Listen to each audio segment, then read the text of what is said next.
வணக்கம் நண்பர்களே, முக்கிய செய்திகளை இந்த பதிவில் பார்க்க போகிறோம். திமுகவுடைய முன்னாள் அமைச்சர் அனிதா ராதாகிருஷ்ணன் சமீபத்தில் என்ன பேசியிருக்காருன்னா, அதிமுகவை யாராலும் அழிக்க முடியாது, அதிமுகவை அழிக்க நினச்சா நீங்கள் தான் அழிஞ்சு போவீங்க, திராவிட இயக்கங்களை யாராலையும் தொட்டு கூட பார்க்க முடியாது அப்படின்னு பேசியிருக்காரு. திமுகவை சேர்ந்த அனிதா ராதாகிருஷ்ணன் அதிமுகவை யாராலும் அழிக்க முடியாதுன்னு எதுக்காக பேசுகிறாரு?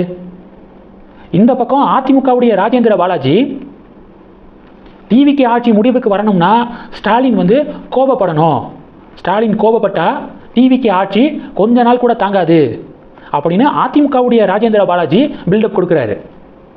என்ன நடந்துக்கிருக்கு அப்படின்னு தமிழக மக்கள் வேடிக்கை பார்க்குறாங்க. அப்போது ஒரு பக்கம் டிவிக்கே ஆட்சி அதிகாரத்தில் உட்காந்துருச்சு. புதுசாக அண்ணாமலை கட்சி தொடங்க போகிறத அறிவிச்சிருக்காரு. டிவிக்கே வர்சஸ் அண்ணாமலை கட்சி அப்படின்னு களம் ஷிஃப்ட் ஆகும் அப்படின்னு பொலிட்டிக்கல் கமெண்டேட்டர் சொல்கிறாங்க. இதை சமாளிக்கிறதுக்காக டிஎம்கே ஏடிஎம்கே கூட்டணி அமைஞ்சிருமோ அப்படின்னு சொல்லி பொதுமக்கள் சந்தேகத்தை எழுப்புறாங்க. இது ஒன்று. ரெண்டாவது என்ன பார்க்க போகிறோம்?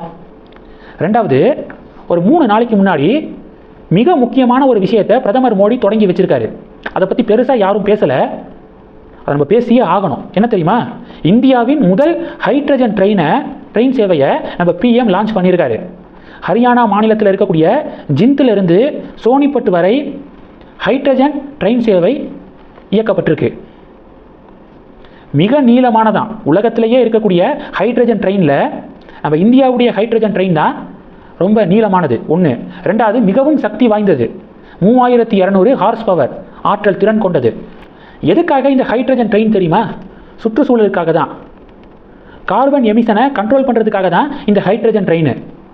இந்த ஹைட்ரஜன் ட்ரெயினில் கார்பன் எமிஷன் 0வாம். நீரும் நீராவியும் மட்டுமே கழிவாக வெளியேறுமா, அதனால் கார்பன் எமிட் ஆகாது. அதனால தான் இந்த ஹைட்ரஜன் ட்ரெயினை நம்ம இந்தியா தயாரிச்சிருக்காங்க. சூப்பர். இன்னொரு விஷயம், மற்ற உலக நாடுகளில் 3 பெட்டிகள் மட்டும்தான் இந்த ஹைட்ரஜன் ட்ரெயினில் இருக்குமா.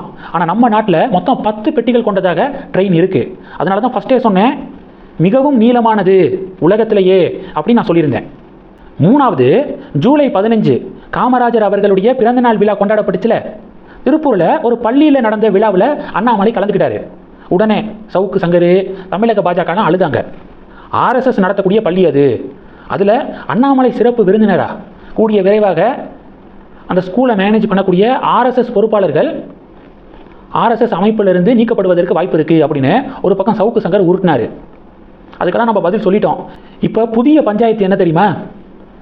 அந்த நிகழ்ச்சியில் அண்ணாமலை நிறையா மாணவர்களுக்கு சான்றிதழ் வழங்கியிருக்காரு. அப்போது சில ஸ்டூடெண்ட்ஸு அண்ணாமலையுடைய காலை தொட்டு வணங்கி அண்ணாமலைக்கிட்ட சான்றிதழ் வாங்கியிருக்காங்க. இந்த வீடியோவை ஷேர் பண்ணி தமிழக பாஜக, டிவிகேவை சேர்ந்த ஒரு சில பேர் அண்ணாமலை காலத்தோட வரும்போது ஏன் அண்ணாமலை தடுக்கலை, வலுக்கட்டாயமாக இது மாணவர்கள் மத்தியில் திணிக்கப்பட்டுச்சா, இப்படியெல்லாம் உட்காந்து பேசிக்கிட்டு இருக்காங்க. இந்த காமாலைக்காரனுக்கு கண்டதெல்லாம் மஞ்சள் அப்படிங்கிற மாதிரி வன்மத்தோடையும் ஈகோவோடையும் உன்னை பார்க்கும்போது அது தப்பாக தான் தெரியும். அப்படி தான் தமிழக பாஜக ஆயிட்டாங்க. அவங்கள பொறுத்த வரைக்கும் அண்ணாமலையை குறை சொல்லணும் அப்படிங்கிற மோட்டிவோடு அவங்க செயல்படுறாங்க. அதனால தான் அண்ணாமலை பண்ணுறதெல்லாம் தப்பாகவே தெரியுது. சின்ன பிள்ளைங்க பெரியவங்களுடைய காலில் விழுந்து ஆசி வாங்குறதெல்லாம் நம்ம பழக்க வழக்கம் தானே. பெரியவங்க காலில் விழுந்து ஆசி வாங்க மாட்டோமா நாம? அண்ணாமலை படித்தவர், ex-IPS, நல்ல பேச்சாளர், இதை தாண்டி ஒரு அரசியல் இயக்கத்துடைய ஒரு தலைவர். அவர் காவல்துறை அதிகாரியாக இருந்தபோது அவருக்கு எதிராக அந்த புகார் இந்த புகார் அதெல்லாம் எதுவுமே இல்லை, இப்போ வரைக்கும் சரி. அப்படிப்பட்ட ஒரு பர்சன் அண்ணாமலை. அவருடைய காலை தொட்டு வணங்குறது, ஆசி வாங்குறதுல என்ன தப்பு இருக்குது?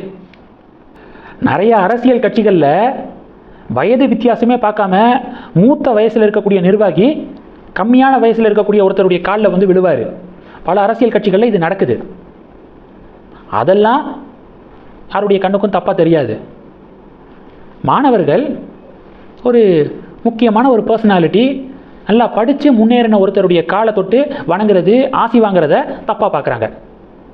வேணும்னே அண்ணாமலை இப்படி பண்ணியிருக்காரு, மாணவர்களை காலில் விழுந்தே ஆகணும் அப்படின்னு கட்டாயப்படுத்தியிருக்காரு அப்படின்னு இப்படி தினுசாக கதையை கட்டுறாங்க.